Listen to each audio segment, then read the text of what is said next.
Good morning mga kaidol. Ayan, mag-spray tayo mga kaidol. I hope na tapusin nyo itong video kasi sa bandang dulo may hiling ako sa inyo mga kaidol. I hope huwag kayong mag-i-scroll kasi kasagaran kasi sa mga tao mga kaidol, pag walang kwentang-kwenta yung mga video, mag-i-scroll agad. So tangi kong hiling lang nyo mga kaidol, huwag nyo i-scroll kasi may hiling ako sa bandang dulo mga kaidol. Sana tapusin nyo to mga idol kasi binadalian ko naman to pag video ko kay direct ko na to sa bandang dulo mga idol. Binibilisan ko na mga idol para hindi kayo tatama rin mag video. So ang gamit ko sa mga medisina mga idol, mga malatayon at saka yung powder mga idol.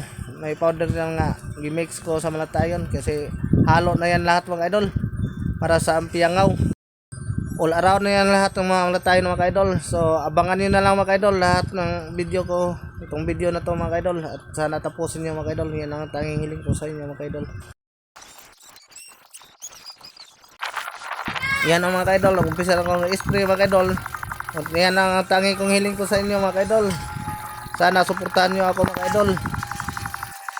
Ito lang tanging kong hiling ko sa inyo mga idol. Sana mag-comment kayo, mag-like and share itong video na to mga idol para makatulong tayo sa mga kapwa ng mahirap mga idol. Sakali makatanggap tayo mga idol. Dito lang mga idol ang Wakas dol, natapos na akong isip dol. At ipakita ko lang sa inyo kung gano'ng kaliit yung trabaho mga idol. So maliit lang itong trabaho mga idol, kalahati hektarya lang ito mga idol. Ayan mga idol, hanggang doon mga idol. Yan, nakita nyo naman hanggang saan ang pag-spray ko.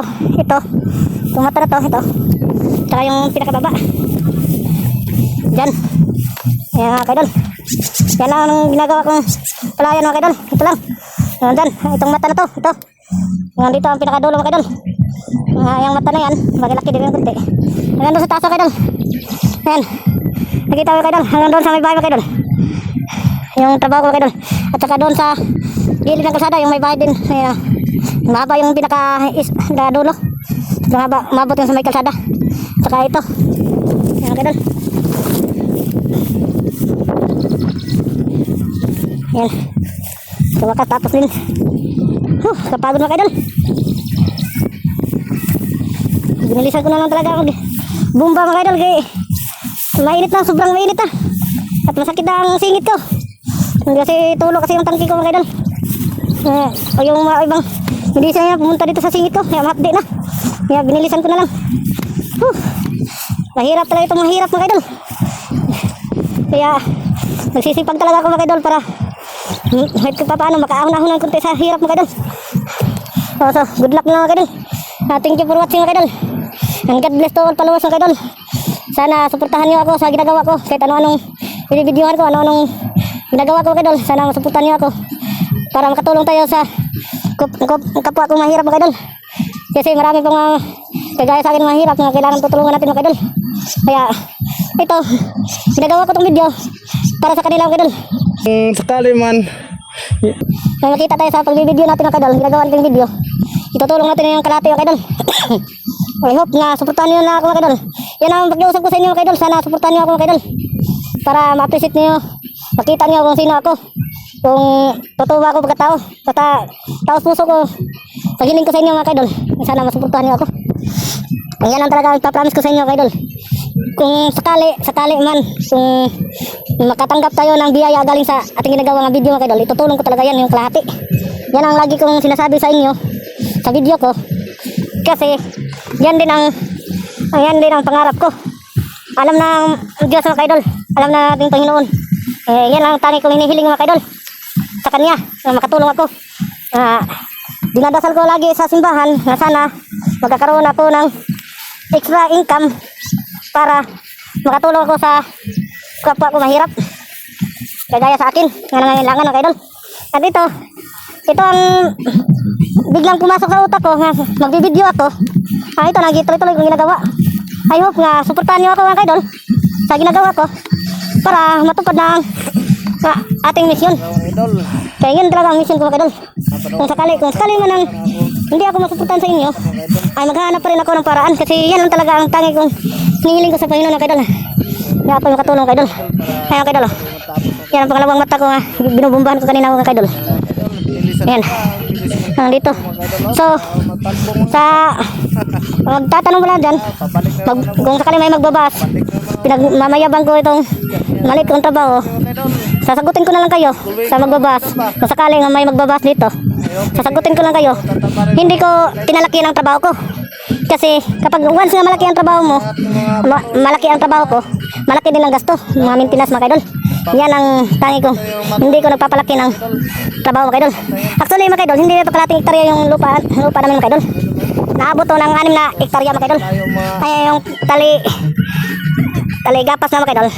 Yan ang trabaho ng kapatid ko mga kaidol. Ayan nakita, i-zoom ko. Yan, padilaw na mga kaidol. Mga sunod linggo yan mga kaidol, harvesting na yan mga kaidol. Ang nagtrabaho dyan yung kapatid ko mga kaidol.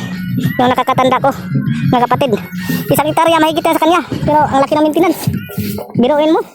Yung sa akin mga kaidol nga, kalating hektarya lang yung tingin nagawa ko mga kaidol. Pero umabot na ng 10,000 mga kaidol. Wala pa, hindi pa yan. Madagdagan pa yun mga kaidol kasi unang bumba ko na ito mga kaidol. Pangalawahan ko ito mga kaidol kasi yung iba kasi mga kaidol hindi nagkasabay-sabay ng labas ang bunga mga kaidol. Kaya kita nyo na mga kaidol. Hindi nagkasabay-sabay. So, ang ginagawa ko nga ganito mga kaidol, pautay-utay ang bunga, labas. So, unahan ko ng spray. Pangalawahan ko pag makumpleto na mga kaidol. Yan lang ang ginagawa ko mga kaidol. Para talagang madala talaga siya ng bunga mga kaidol. May laman talaga ang bunga niya. Hindi siya masisira ng mga mananap. Ayan mga kaidol. Ito yung trabaho yung kapatid ko. Ito. Ayan. Paikot yung kuha namin mga kaidol. Ayan. Dito nagmamayabang ako mga kaidol. So, sabihin naman sa ibang mga tao mga kaidol. Hoy! Patayin mo. Hindi naman nagmamayabang ako mga kaidol. Hindi talaga ako nagtrabaho ng malaki mga kaidol. Kasi, alam mo yung malaki ang gasto mga kaidol. Sobrang laki talaga. Lalo na mahal ang abuno. Mahal ang patraktura. Ito, tama-tama lang. Makakain lang sa isang araw mga kaidol. Kung busy sa bawat araw mga kaidol, ayos na. Ang ginagawa ko. So, hindi naman yan ang isa din ang ginagawa ko. Yung panglakal ko mga kaidol. Hanggang dito lang mga kaidol. Thank you for watching mga kaidol. Sana maintindihan niyo ako mga kaidol. Suportahan niyo ako. Pangako ko sa inyo. Pangako ko sa inyo. Tutuparin ko talaga yung hiling ko sa inyo. Nga, tutulong natin mga kaidol. Thank you for watching mga kaidol. And God bless to all followers. So may kunti akong nakira mga kaidol. Ibumbak lang ito mga kaidol. Isaya naman to. Kunti naman to eh. Okay.